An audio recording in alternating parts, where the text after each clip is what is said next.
भारत सरकार के अल्पसंख्यक कल्याण मंत्री जमा खान ने कहा कि नीतीश कुमार जो सदन में हुआ उसको लेकर माफी नहीं मांगेंगे। राजद की गुंडई हम नहीं चलने देंगे। उनके इस बयान को आप किस तरह देखते हैं? जो गुंडा तत्व हैं, जो राजनीति में गुंडई के बल पे राजनीति में आ गए हैं, उनको विधानसभा का महत्व समझ में नहीं आता। नमस्कार, स्वागत है आपका कैमूर लाइव में। मैं मोहम्मद शफी खान। आज हमारे साथ बातचीत करने के लिए रामगढ़ विधानसभा क्षेत्र के विधायक श्री सुधाकर सिंह जी हैं। सुधाकर जी, स्वागत है आपका कैमूर लाइव में। सबसे पहले आपने पिछले दिनों एक बयान दिया था कि मैं अपने विधायक निधि का ज़्यादातर पैसा जो है शिक्षा के मंदिर के निर्माण में खर्च करूंगा। तो ये जो आप खर्च कीजिएगा, क्या शिक्षा के जो मंदिर का निर्माण होगा सिर्फ भवन निर्माण या और भी जो शिक्षा की नीति है उस पर क्या आपके पार्टी का स्टैंड होगा? क्योंकि नीतीश कुमार भी कह रहे हैं कि हम भवन बनवा रहे हैं, तमाम चीज़ें कर रहे हैं, लेकिन शिक्षा की गुणवत्ता जो है वो किस तरह बिहार में सुधरेगी और कैसी होगी आगे? नीतीश कुमार जी के रहते बिहार में शिक्षा में कोई सुधार नहीं होगा। आप यह विश्वास रखिए, पिछले 17 सालों से बिहार के उनके नेतृत्व में बिहार की सरकार चल रही है। राष्ट्रीय जनता दल लालू प्रसाद जी ने जिन विश्वविद्यालयों की स्थापना उन्होंने किया था, वो आज भी भवन के अभाव में, प्रोफेसर के अभाव में जीर्ण शीर्ण हाल में हैं। आप उदाहरण है वीर कुंवर सिंह विश्वविद्यालय को आपने देखा, वहाँ के विश्वविद्यालय का जमीन इन्होंने उठाकर दूसरे मद में खर्च कर दिया, उठाकर दे दिया। तो इनसे कोई आशा मत रखिए। हम लोगों को जो विधायक निधि मिला है, उस विधायक निधि में हम लोग अधिकतम वो शिक्षा के क्षेत्र में जो गैप है, बेंच डेस्क का सवाल हो, बुक्स का सवाल हो, या भवन का जहाँ सवाल हो, या कहीं बिजली के पंखे नहीं हैं, या मैदान खेल के मैदान नहीं है, उसमें हम सभी हाई स्कूलों के पास जमीन बहुत है, उसमें हम लोग 70-80% हम लोग रकम खर्च कर करके उनको हम लोग व्यवस्थित, पहले के एमएलए जो हमारे पिताजी हुए और बड़े पिताजी, और हम लोग भी उसी नीतियों पे चलने वाले लोग हैं।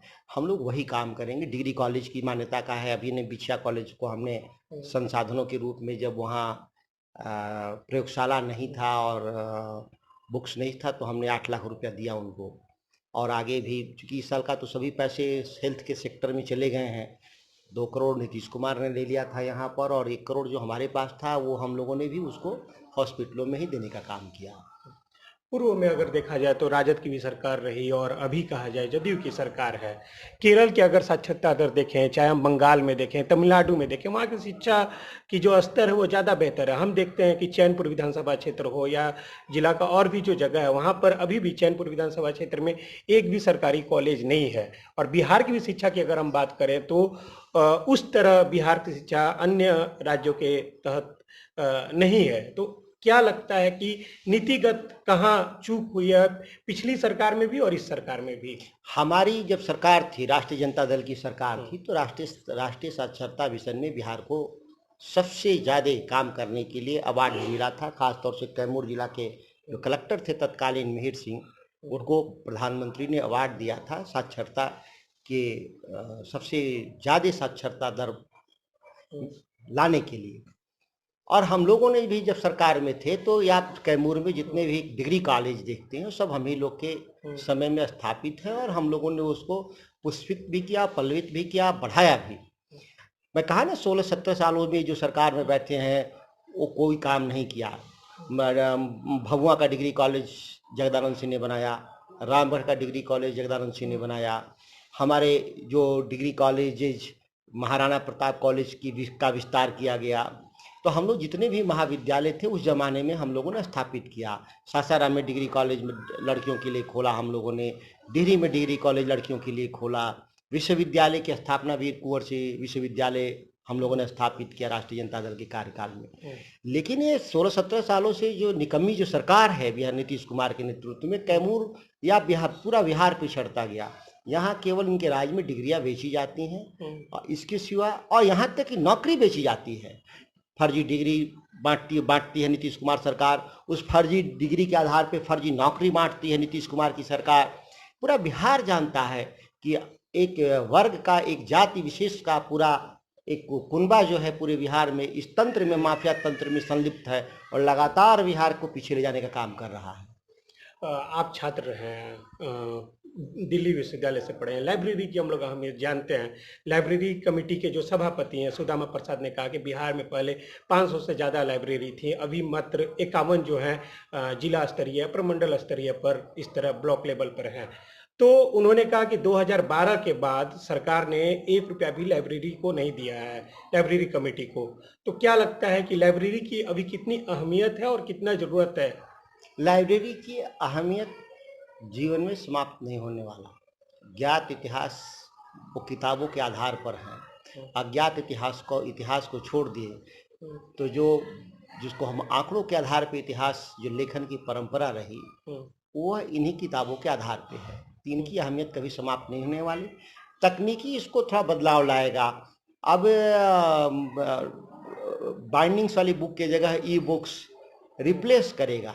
और सवाल यह है कि नीतीश कुमार के एजेंडा में शिक्षा है ही नहीं, अन्यथा बहुत तेजी से इसको ई लाइब्रेरी में तब्दील करना चाहिए। कल मैंने चर्चा किया, ई लाइब्रेरी इनके पास है, उसमें संस्कृत भाषा से संबंधित एक भी किताब है ही नहीं, अपलोड ही नहीं किया।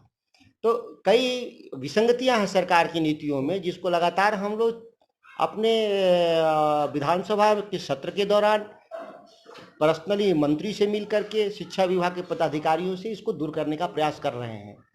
लेकिन ये सरकार रहते कुछ होने वाला नहीं। यह जितना ही जल्दी सरकार जाएगी बिहार का विकास उतना ही तेजी से होगा। अभी कल जो है बिहार सरकार के अल्पसंख्यक कल्याण मंत्री जमा खान ने कहा कि नीतीश कुमार जो सदन में हुआ उसको लेकर माफी नहीं मांगेंगे, राजद की गुंडई हम नहीं चलने देंगे। उनके इस बयान को आप किस तरह देखते हैं? जो गुंडा तत्व हैं, जो राजनीति में गुंडई के बल पे राजनीति में आ गए हैं, उनको विधानसभा का महत्व समझ में नहीं आता।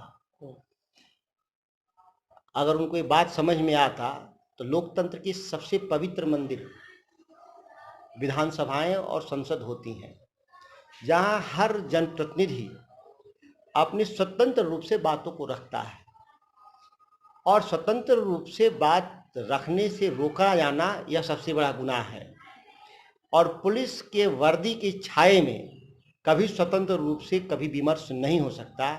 हम लोग इसी के लिए माफ़ी चाहते हैं कि नीतीश कुमार माफ़ी मांगें कि यह विधानसभा में पुलिस कैसे आई।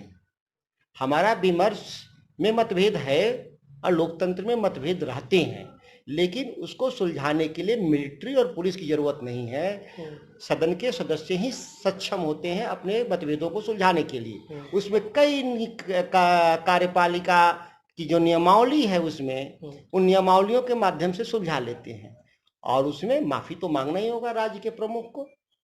पुलिस के हेड भी हैं, वो गृह मंत्री भी हैं। और गुंडागर्दी हुई है, पूरा बिहार देखा है, वीडियो हैं सारे, कैसे कोई डिनाई करेगा? और यह कहना मंत्री को पहली बार जीत के आए हैं, मैं भी पहली बार जीत के आया हूँ, लेकिन उनको संसदीय लोकतंत्र में विश्वास नहीं है, इसीलिए ऐसा उन्होंने वक्तव्य दिया। अन्यथा जिस सदन के सदस्य हैं उसकी गरिमा बनाए रखने के लिए उनको भी प्रयास करना चाहिए और माफ़ी मांग लेना चाहिए। सदन में जो कुछ हुआ उसको लेकर 2 पुलिस वालों को निलंबित किया गया है।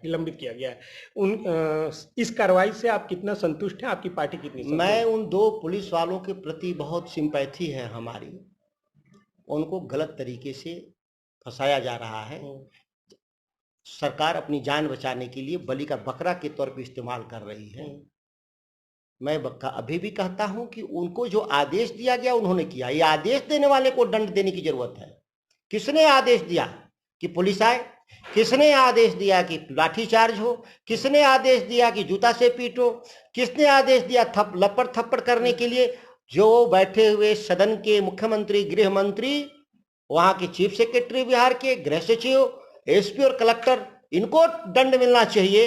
दंड उनको देने की जगह पर 2 साधारण निरीह गरीब पुलिस वालों को दंड देना यह दुर्भाग्यपूर्ण है। इसको हम लोग स्वीकार नहीं करते।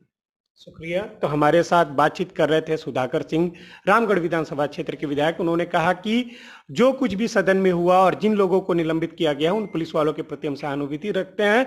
अगर दंडित करना है तो बड़े अधिकारियों को किया जाए।